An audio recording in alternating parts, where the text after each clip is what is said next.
Hello, my name is Fallon Nusa Pahlevi, and I am presenting about the comparison between modern art and classical art that was featured in Museum Macan and Museum Gajah.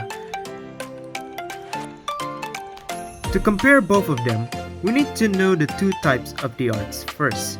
Modern and classical art are two of the most strikingly different styles of art in history. Classical art refers to works of art created during the classical period. Classicism in art generally refers to works of art created by the ancient Greeks and Romans. Classical works of art can also be categorized as one of the ancient arts or called Greek or Roman art.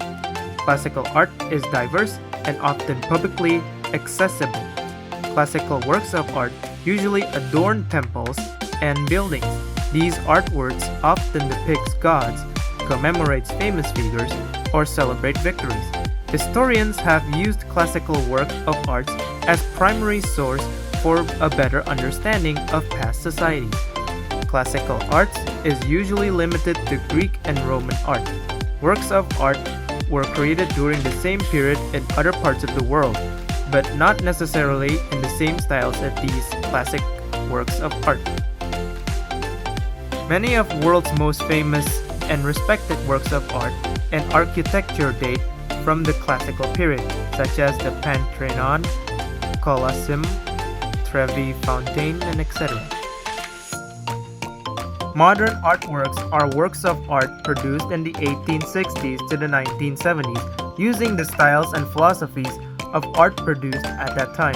Modern art styles dominated the 20th century when the art world saw rapid changes, experimentations, and intense development. Modern art has many styles, but the term unifies the artistic movement and philosophies that resulted from this era. Most modern art movements are usually associated with their rebellion against past artistic traditions.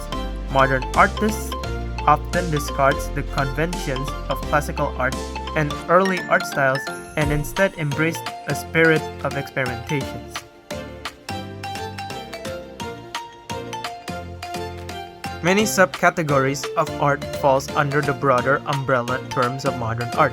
These styles include Impressionism, Fauvism, Art Deco, Primitivism, Constructivism, Cubism, Abstraction, Expressionism, Pop Art, Futurism, etc.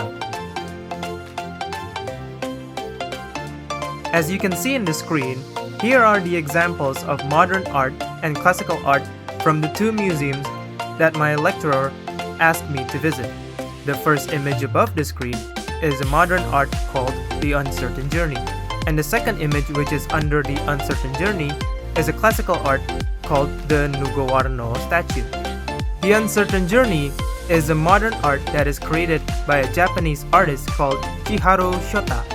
Chiharu Shota is known for her site-specific installations in which she waves enormous webs from black, white, or red yarns and turn entire galleries into labyrinth environments.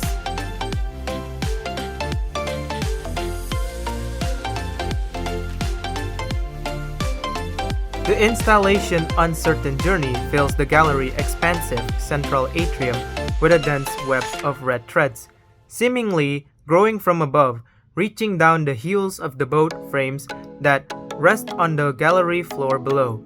The color of blood, the nexus of threads laden with symbolisms. For artists, it alludes to the inside of the body and the complex network of the nerve connection in the brain.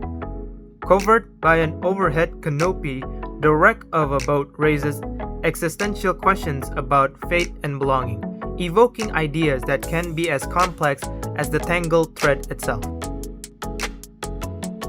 As you can see here, this is the classical art that was featured in Museum Gajah. This art is called the Nugowarno statue. This classical art statue is made of wood, and this statue exists in Java at the end of the 19th century. This statue depicts Ratu Kidul, the queen of the South Seas, riding a winged horse with a crowned dragon head. The mythical creature is loved because of her compassion, but at the same time is feared for her power of destruction. Sri Gusting Kanjeng Ratu Idul is a legendary figure who is very popular among the people of the island of Java, namely West Java, Central Java, East Java, and the island of Bali. This figure is generally often equated with Nyi Roro Kidul, although in fact the two of them are very different. Kanjeng Ratu Kidul is the Holy Spirit who has a noble and kind nature.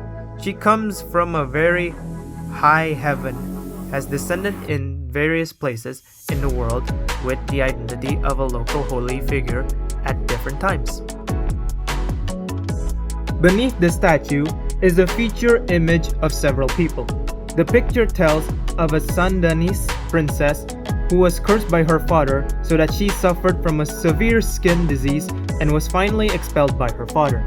As she approached the shore, there were whispers for her to throw herself, and she finally reappears as the goddess Queen Kidul. The drawings beneath the statue describe about the story of her past and how did she becomes the goddess we all know and love and feared. This well-designed and more detailed wooden statue was made as a way to represent the beauty and majesty of the Queen of the South Seas, Ratu Kidul. And last, here are the reference sources that I gathered all the information that I needed for the content of this video.